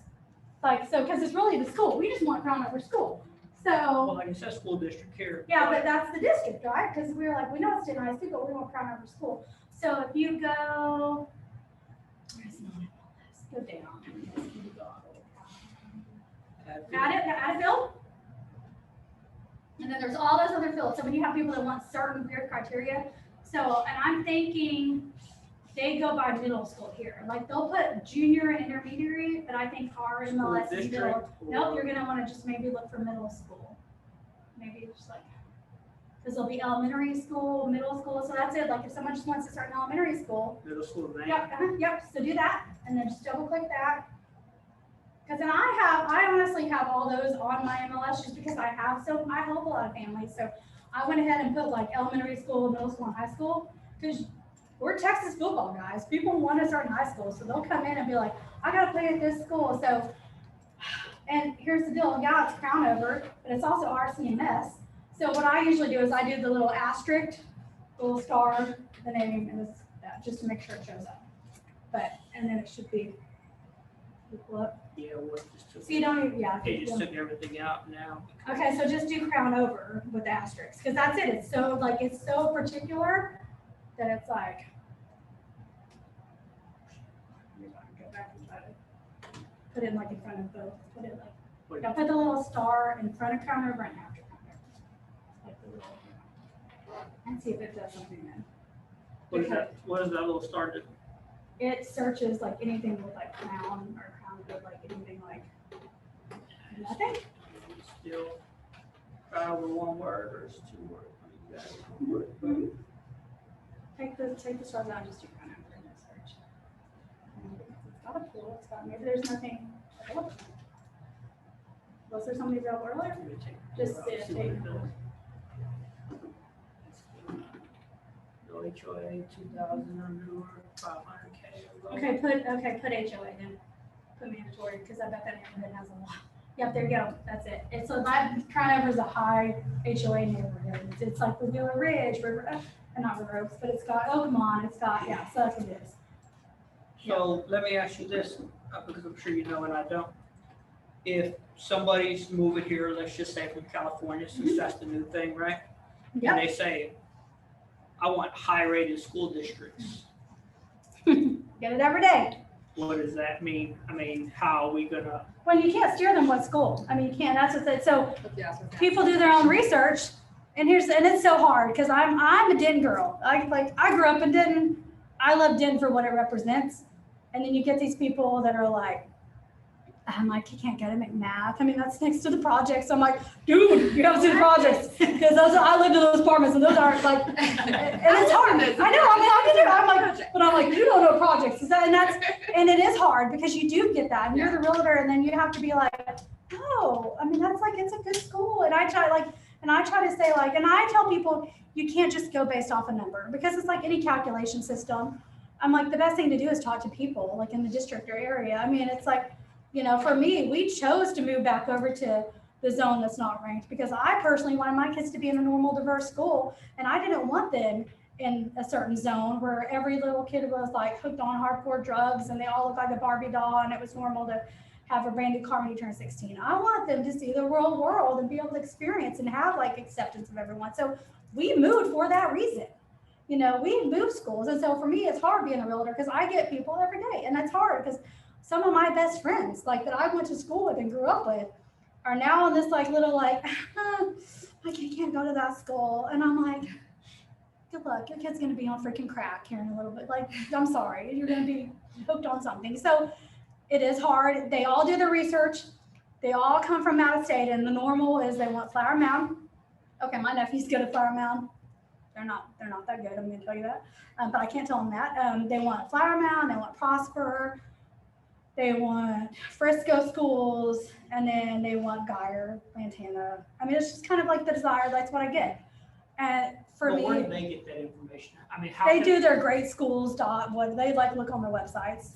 And it tells you like what Yeah. the schools are rated Yeah. as far as. And that's where it's like, for me, it's like, I have to just kind of educate them some, knowing that, hey, like, you can get some bad test scores, and based on this, it can range, and you can't, I mean, things change. And like, there was a school in Denton years back, it's just great elementary school, but it had some bad leadership for a while, and it went backwards, and now it's gone back forward. But people still like, oh, I couldn't go to WS Ryan. Well, no, it's good school. That's It so really is funny. a I good went school. to Ryan when I was Yes, you see, okay, but I Yeah. mean, people are like, oh yeah, because there was a time that a little girl choked on her peanut butter. Yes. I I mean- think I was, well, I think it was a grape or something like that. Was it something great? Okay, it Or was a something they strawberry, I choked. think I was in school or like a little bit older Well, than yeah. that, something like that, but I remember I heard. And so people like all of a sudden like, oh God, they didn't like take care of the kid. And it's like, Yeah. and then you had Braswell a couple years ago that did have the bad fight.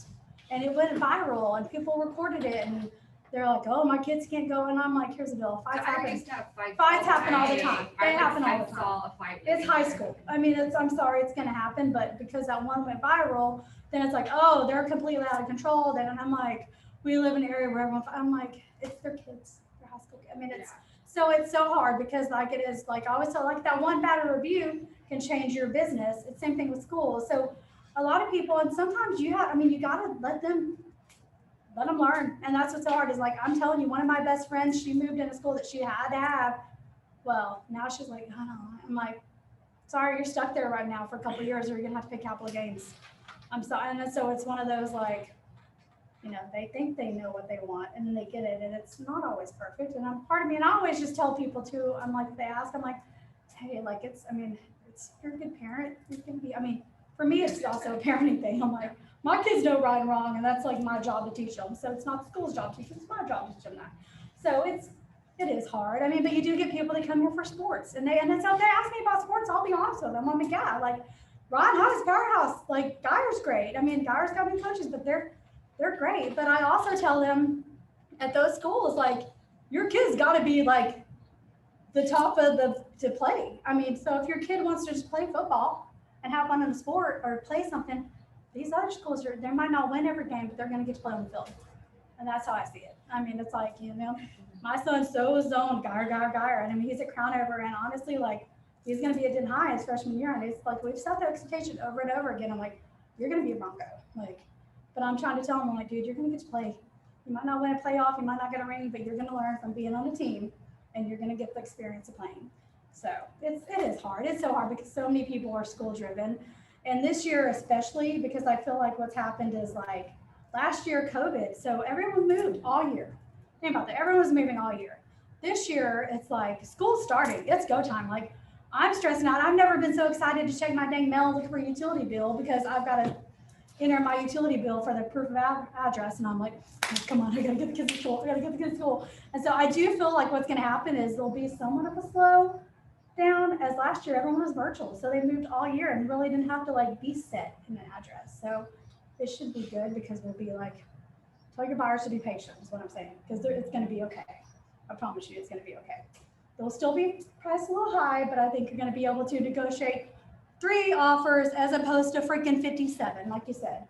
It's a lot easier to win on 3 or 4 offers. And honestly, I've had sellers lately that have taken VA, they've taken FHAs.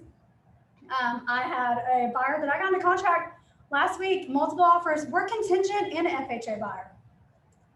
And we won. I know about that. Like, it was a lot of calling and talking, and like, but it's hard. I mean, you're just, hi, how are you doing? Good, I was just You can come in and say hi. Just coming to Yeah, say hi. yeah. We're talking about showing films. Yeah, and setting up searches and horror stories and all that good stuff. Fun. So, yeah, but I mean, you're going to see more of those like starting to get accepted now. So just tell your people to be patient, because I promise you, it's been hard. It's like no FHA, no VA, but at some point, your home's been on the market 3 days, you don't have a contract.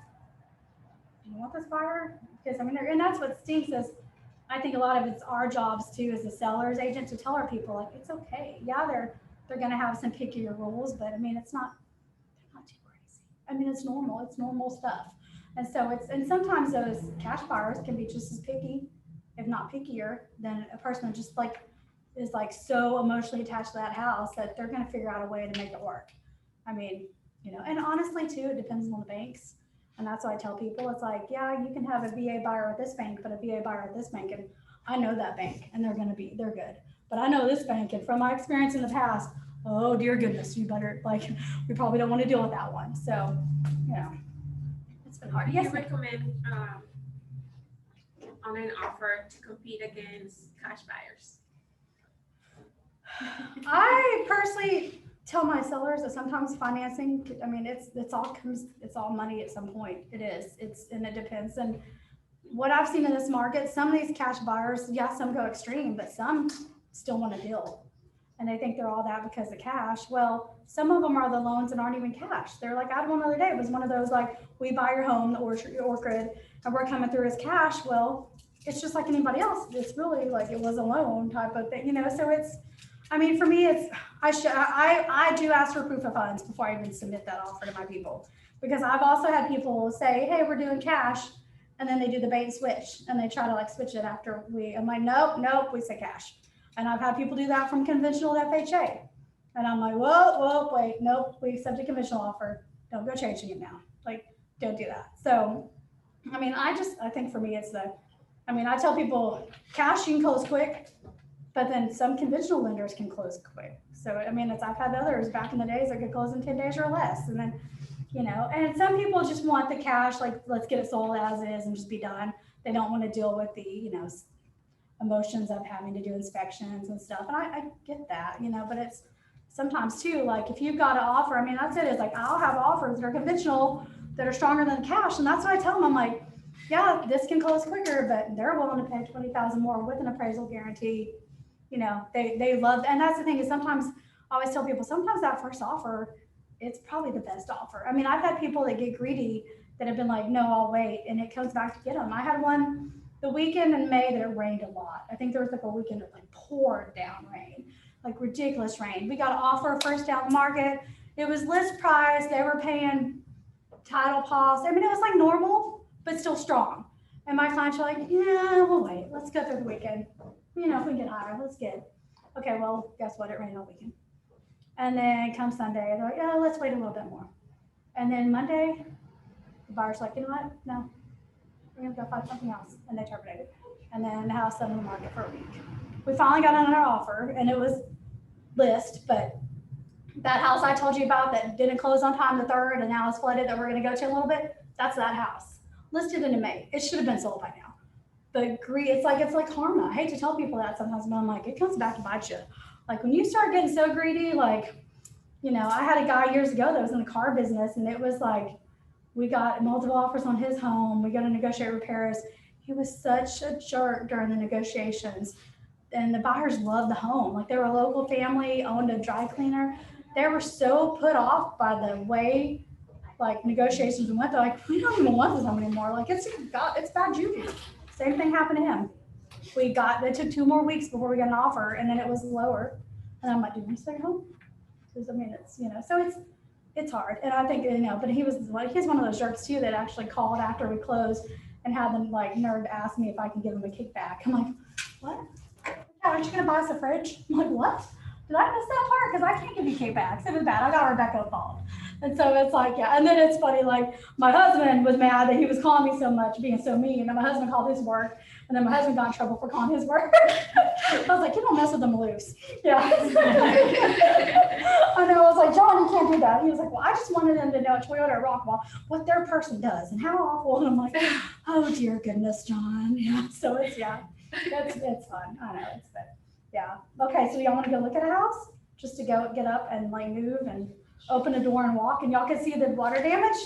I like that. I got one question though before we go back to the school district situation. Yeah, you're good. So if somebody specifically asks you, Chrissy, can you tell me what schools you recommend or what are the highest rated schools? Is there a website you direct them or do you verbally just tell them? No, I think it's greatschools.org, but what I usually tell them is like, well, these seem to be the most desired schools. I can't tell them based off, I mean, I just say they're the most desired. Like, because what most of my buyers want are da-da-da-da-da.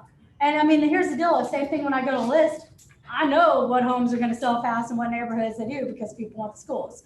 And so it's, you know, and I'm honest with my people too, whenever I don't think, I'm like, oh, they just rezoned. I don't know if this could hurt us. I mean, because it does. But I mean, nowadays, there's so many different, like. It matters what teachers you get And that's, too. yeah, it does. In every school, it's so different, but so many people are so dead set on these ratings and like, oh, my kid's gonna be a pro athlete, or oh, my kid's gonna be like, go to Harvard on this. And I'm like, you know what, but they base it off the number. And I just say desired schools and point them. And then I just tell them, just ask, I mean, really get to know people in the area, get on Facebook groups.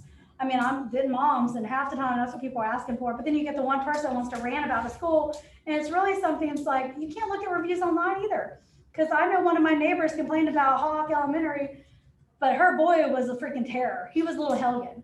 I mean, he was always in the house hanging out, but it was the teacher's fault. Oh, the teacher didn't. Oh, the teacher.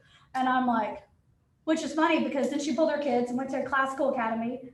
Well, guess who's back in the public school district now? And she works for the district. But her review is still online, and I think it's so funny because I'm like, oh, should we show them what she said about the ISD? Because it's on there. I don't know how you got the job, but I mean, it's like she did. She ranted, and I'm like, it's your kid. I know your kid. They're a little jerk. So I do. I just kind of say, here's the desired schools. Oh God, that sounded bad. And then just based on, and I always tell them, hey, I'm a Denton kid. If they're like, if it's Denton area, you know, I'm like, I'm partial to all the schools. There are some that might be a little bit stronger than others, but for me, elementary school, it's elementary school. You're gonna, I mean, it's pretty basic, you know. I mean, in the middle schools, it could be a little different. That's, I mean, but now it's like the districts are pouring so much more money into the schools and updating them because forever it was like, yeah, Strickland's so 1970, but it was a good school. And now it's gonna have this brand new facility. Well, Denton's been forever old and green. I mean, the colors are ugly. My daughter was like, oh gosh, this school is not pretty. You know, and then we're walking through the halls and my husband's like, oh, that's a smoking section. I'm just going here. And I'm like, I can't talk like that, you know? But I'm like, that's, you know, that's how old it is. There was a smoking section and like you had off-campus lunch and now they're building this huge, big school with all the greatest art, like all the facilities, build them and they'll come. And that's what Dr. Wilson, the superintendent said. He's like, build it and they'll come. Just give it time. And so you're gonna see this like shift of people moving to different schools, that they wanna go to the new school. Like, cause that's what happens. They pull up and they're like, man, that school is ugly. Yeah, it's ugly, but guess what? It's just it's like a home. You can, that's why I tell people, like, you can change inside that home. The house I live in, I love it, don't get me wrong, but it is all brown and it's not my style. It's like Santa Fe, New Mexico style, but it is a great home, a great location. And I have slowly updated it to what I want. And that's why I tell people, I'm like, you can change it to your style. Like, I mean, you can look at my people in the Providence home. They sold their home for $600,000. They bought that home for 200 something thousand in like 2014. Like, they're doing dang good. So you're fine. Any other questions? So about the school districts, you said in MLS, it might be wrong. Is there any other source you use to get? I always go to the actual district's webpage and look at the boundary maps. So they will have the zoning map. And I kindly tell the agent, if I see a listing agent like that has them wrong, I'll shoot him a message. And I even did it in like when it was a buyer's market, there was one realtor that had like all the schools wrong. I was like, hey, I'm just gonna be nice and let you know that if you change the school to what it really is, you're probably gonna have multiple offers. And because they just went off. And that's why I'm telling you, when you go to like list a home, don't just go off the old MLS like and copy everything. Like just do a little research, because I mean it might take 5 more minutes, but if it's like Dallas, I mean, because you've got neighborhoods like Country Lakes, that neighborhood's divided. Part's Argyle ISD and part is Denton ISD. And where I live off Ryan Road, you cross this side of Ryan Road, it's Geyer, Crownover. I'm 2 houses this way and I'm Denton zone. So it's the zoning's so weird that's like, you just gotta look at the maps. Because I mean, it's not our responsibility to tell the people for sure, like, oh, this is the school, but you are the professional and they trust you. So in my opinion, I'd rather just do the best I can and be like, hey, no, that zoning's wrong. This is actually the school. And We moved to get my oldest daughter out of Calhoun because she went to 6th grade in Calhoun. She did not have a good experience. But literally, the 2 houses down, we would have been in Strickland District. Isn't that weird? That's it. That's what I tell people. I'm like, Yeah. you could like throw, I mean, when I lived in, like, when I first moved to Denton from San Antonio, my mom worked for Denton State School and we lived right off State School Road. Like right there was like an Exxon gas station Briar Inn. Like it was like a little neighborhood. Like, and there was the old park there, not the cool park that's there now. There was like, that was it. Well, across the street of State School Road is Corinth, and it still is Corinth. But I rode the bus with all those kids because we all went to the same school. It was long distance. I couldn't call my friends because mom's like, oh no, that's long distance. We have to meet at the park. But I mean, it was like, you go down State School Road, here's Briar Cliff neighborhood, here was Wimbledon, it was long distance, Oakmont was long distance. So we had to like all meet at the park and hang out because we all couldn't like call each other because it was long distance. But it's like, it's so weird how it's all like, it's really like right there. But yeah, zoning is jacked, it really is. And it really does need to rezone again. I think they're gonna work on that because Denton has, and that's the thing is like, get plugged into like the community, like just for your buyer's sake too. Like you're gonna meet people. Go to like when the district has like the board office, when they have their stuff with like the superintendent going up there, you learn about all the new changes and all the new schools and all the different things that we offer. I mean, gosh, that ATC center they have, it's like, it puts people on pace. And this year now, Denton ISD has not only done that, they have a virtual school. So the kids that realized that they wanted to do the virtual last year and were comfortable, you can go to school and just be a virtual student. And they have their own mascot. They've got kids that if they want a career path, which I think is great now, because not everybody's a college kid. They're putting them on that, like, if you're gonna be a welder, we're gonna put you here and we're gonna get you there. And this year they even showed where they had scholarships and like apprentices, like these kids finishing their AC stuff and starting with a job at 50 grand a year because they were like working with like a local company here in Denton. And so it's like, I tell people like, if your kid isn't that, there's other options still in the district. So going to all those things, I learn a lot. Now I'm able to take back and be like, oh, what, you think your kid loves to do video? There's a great video program. I mean, my daughter's dead set on being a teacher. She does not want to be a realtor. She thinks I have to talk too much, which I do talk a lot. And she sees the amount of stress that I have on a daily basis, that I always work. She's like, I don't want to do real estate. I want to teach. And I'm like, oh, honey, do you know what your salary is going to be? Not to be that way, but I'm like, you're going to work your butt off and you're going to get paid crap and you're going to have to. And she's like, I don't care. I'm like, okay, that's fine. And I've learned to like, you know what? But she's on a program right now where she's like, doing dual credit, starting the ATC where they're teaching her how to dress professionally, and I have to show up and she has to buy slacks because you know what, junior wants to wear slacks. But I mean, she has to dress up and go to like go and teach a class and teach them how to do stuff. Well, what they do is like after they graduate, if they go to UNT or TWU, then they kind of have like this first like pool of like, when we hire teachers, you're one of the first priority ones because you went through our system. And so she's like, well, I want to stay around here and teach.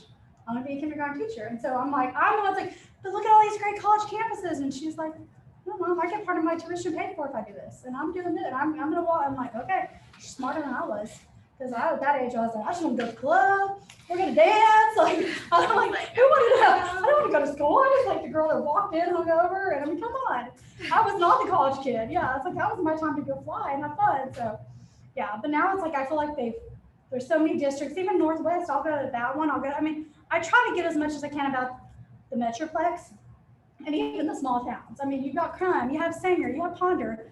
I mean, I talk to my mom friends and my clients there whenever people ask for stuff, or I'll put them in touch with someone I know in that area. You know, I'm like, oh, you know what, I've got a really good friend. Her kids go to that school. Here, let me give you their number. And I'll ask them, like, do you mind talking to them? And that's what I do. Just finding those connections and kind of putting them in touch with each other. All right, so let's go to, is it History Crescent? Because we have to be back by what time? Before noon, right? Is that real? I mean, just your class is every noon, right? Yeah. I'm pretty sure it's 12:04. Don't get me lying. It's History Crescent. That way, everybody, if you haven't, you can at least open the door and we can practice finding and showing them. Yep, 12:04 History Crescent. It's in Current. So, guys, if you're out and about, you can meet us and we can look at a house. We're going to go to 12:04 History Crescent. It'll be fun. We're going to like pretend show, open the doors. Hopefully we have no issues with e-keys. Hopefully there's no like crazy bugs on the porch. And then we'll just walk to our house and just act like you're doing it. I mean, if you ever see a vacant home, you can schedule that home for practice. I mean, I've done it. I mean, it's like, if you just want to look at a home just for practice, like schedule it, like walk through it, get a feel for like turning on lights or, you know, locking doors. And yeah, I will tell you, if you're like always having trouble with e-key, get a new phone. Like I got a new phone and I was like, oh, it was my phone. I know, but I miss the old days of the little black box. The super, yeah, my mom had that one. Yeah. And I remember I mean, I will say there were times I drove off with it or I'd leave it, but it was like, it was just, I think for me, it was like the little black box. And now I'm like, oh, I'm good, but sometimes you get, for me, it's the having to hold one more thing. It's like, now I got my phone, I got my keys, you know, I'm like, you're just holding a book in my purse. It's like, guys, I always fill a drink. I'm like, there goes my bottle of water. So the e-key is the Google, right? Yeah, it's a little through the phone like this. And here's everybody actually y'all can have one. Oops, I should know me. I told you. See, that happens in houses too. All right, here you go. Oh, I forgot to go from. See, there's your little tape measure to keep in your car. Thank you. So you can have. All right, I'm gonna keep these. We go look at homes. So how long have you guys been in the league? Not long.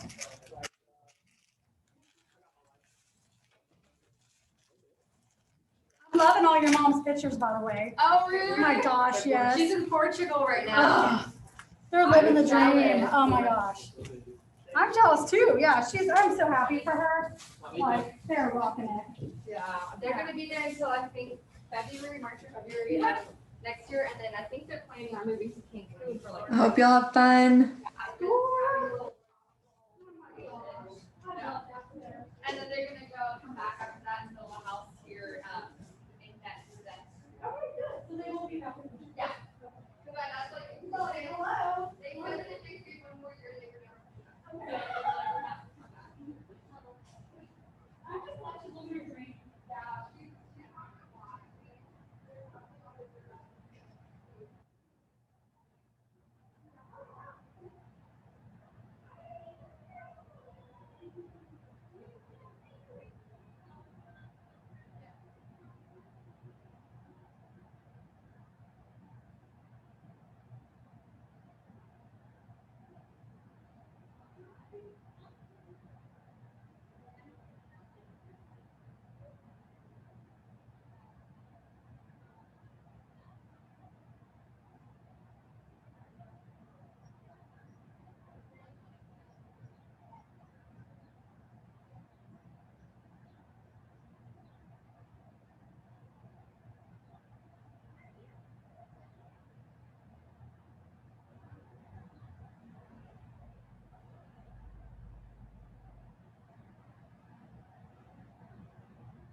such a liar, Beth.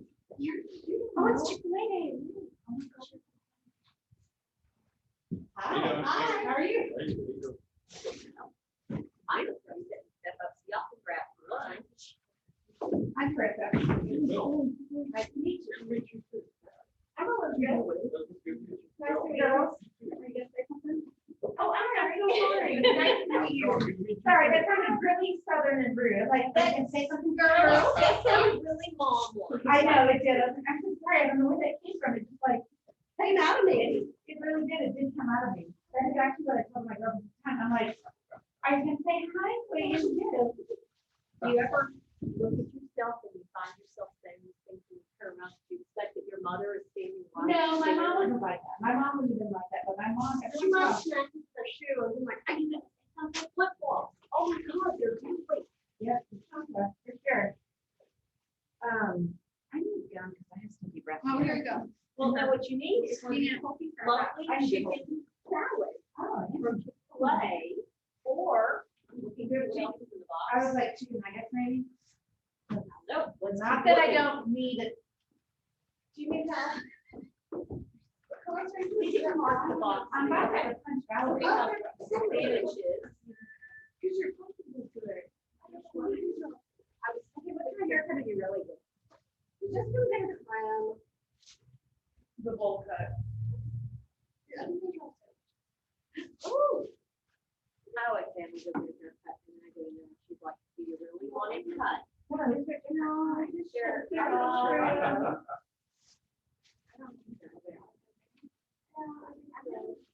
I think there's a lot of things. Hi. Okay, I'm sorry, we're trying to do all your And I was stuff. like, did she leave? And then I was Oh, okay. sorry. So I was just like, jumping in. Oh. I'm smart. Smart. You look very rainbowy and cute. Oh, right. Your hair, matching your hair, it is matching your shoes. Very, I need to put some stuff in it. I don't get it started. For the month. It just came out. It's great and fun and things. Oh, my gosh. Yeah. Bye. The first time I've seen it. Okay. It really is important.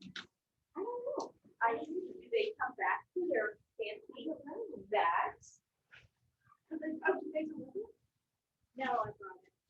Oh, are you asking if this was delivered? Yeah, I did it. I did you take the bag back? I've asked them if they just throw them away or recycle. Oh, wow. If y'all want them, did you start this, Jennifer? For what? Oh, no, I didn't start anything. Is it going? Oh, you know what? I bet it's left over from Ignite. I'm gonna turn it off and start it again. It wasn't. That was a recording list though.